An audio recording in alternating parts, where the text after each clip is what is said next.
Sherpa here, and the IRS dropped Notice 2026-40 today, Thursday, June 18th, 2026.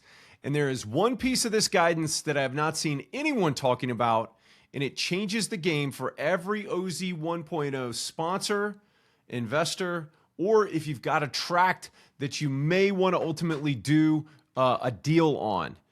So let me give you the short version, and then I'm going to tell you how to get the full picture. First, the thing everyone already knew is now confirmed. If you deferred a gain into a QOF before 2027, that deferred gain is coming into income on December 31st, 2026. You will pay your taxes. You cannot roll it into a new fund. I think pretty much everybody was clear on that. There was a little bit of a question, but everybody had kind of taken that stance. But now the IRS has confirmed that you cannot defer it again. Plan for the tax hit now. And this is the thing, is that it is June. You need to be getting on this because of now we've got confirmation. We got the confirmation on a number of different things, and you need to be getting going on this as soon as possible. The good news about what they gave us inside of this notice, and once again, this is just a notice. It's not final regulations yet, but it's usually pretty indicative of what's going to happen. We're going to talk about how we can give input and all that kind of stuff, what's going to happen with that. And we're going to be doing that on a webinar that we're going to be having here in the next few days. But the key thing is that I wanted to get this information out in everybody's hands. The good news that we got out of it, and this is important, recognizing that gain does not kill your 10-year tax-free treatment, which I'm kind of curious about, like why they felt the need to do that. I don't know that anybody had a question about that, but we got to confirm that you can still hold your QOF interest and exit tax-free down the road. You don't have to exit this year, right? Like the fact that they put 2.0 in place doesn't affect the 1.0 hold past 2028. But here's what I want you to pay very close attention to. Before this notice came out, most practitioners, myself included, I was one of the many that said, no, it's no problem. We were operating under the assumption that gains invested after January 1st, 2027 could go into OZ 1.0 deals. Previously designated zones that we know where they are, we're familiar with the maps, we know where the different deals are, and we're excited about some of those zones. Unfortunately, that's not the case anymore. We thought we could go all the way through December 31st, 2028 when those zone designations expire. But inside of that notice, they changed that. Now, under the One Big Beautiful Bill, OB3 amendments, previously designated zones do not have an applicable start date.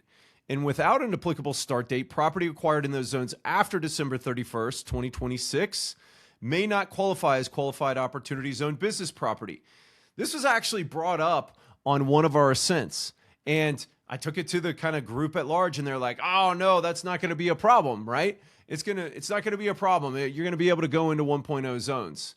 But unfortunately, this notice from the IRS confirmed that that's going to be their stance. And what this means is if you're a fund sponsor with a project in a 1.0 zone and you're planning to raise money after January 1st, 2027, or if you've got a project that you want to be doing in a 1.0 zone, you have to be operating under a valid working capital safe harbor plan. And you have to have at least 10% of the total amount of that working capital safe harbor plan already received at the QOZB level by December 31st, 2026.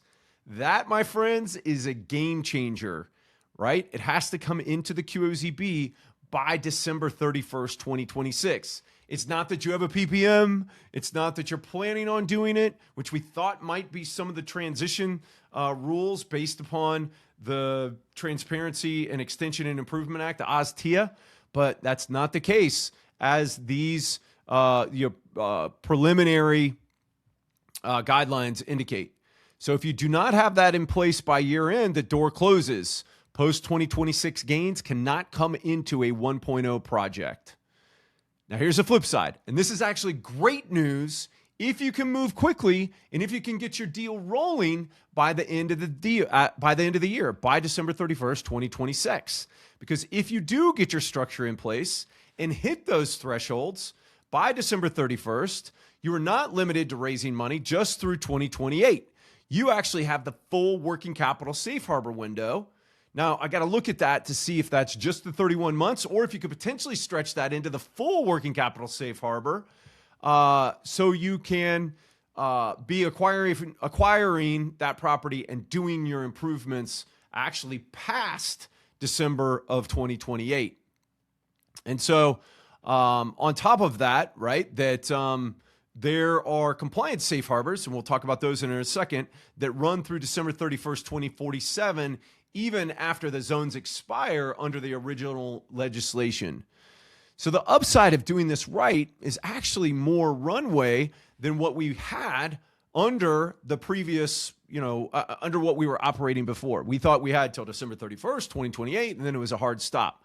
That's not necessarily the case if these rules end up getting finalized. So here's what you need to do right now. If you're a sponsor with a 1.0 zone project, with an OZ 1.0 project or property, and you want to keep raising money after January 1st, you need to submit your information below and get on a call with us. We need to talk through how we're going to get your QOF and QOZB structured. We need to get a working capital safe harbor plan in writing, and we need to figure out a way that you can get capital into that QOZB before December 31st.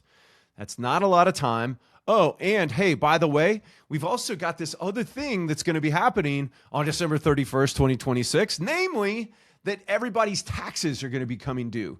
So the important thing is to get on the stick right now, to get moving on this, to make it happen. Now, one of the things that we're also going to be running to ground is the possibility that, number one, that you can have a full working capital safe harbor. Number two, that 10% could actually come in the form of debt. And I think that it might be able to, but we're going to run that to ground. And all of these things are the things that we're going to be working on and that we're going to be hitting hard in our weekly mastermind that happens every Tuesday from 10 to 11:30 Eastern time. It's called Ascent. Once again, you're going to have a link down below where you can join Ascent. But the key thing is that you need to get on the stick of figuring this stuff out. So if you're an investor trying to understand what this means for your existing position, or whether a 2027 investment still makes sense for you, or potentially how you could couple all of these in and get the valuation discounts too, right? Once again, that's a once kind of in a lifetime play to be able to get a substantial valuation discount on that project that you're doing in the 1.0 zone. Same thing, reach out, read the full article at OZPros.com. And if you want the deep dive, we are putting together a webinar in the next few days to walk through 2026-40 in detail. I'm going to talk to all of the usual suspects in OZ land. We're going to be talking to the Novogradic working group. Going to be talking to Blake Christian. We're going to be talking to the folks at Plant Moran. We're going to be discussing it inside of Ascent. So if you want to join us there, we'll certainly be hitting this hard. And we're going to then be taking all of that stuff and packaging it up into a webinar for those of you who want a direct, wham, bam, detailed thing on this, and then the opportunity to be able to ask questions. You're not going to want to miss it. Links are below. Let's go. Sherpa out.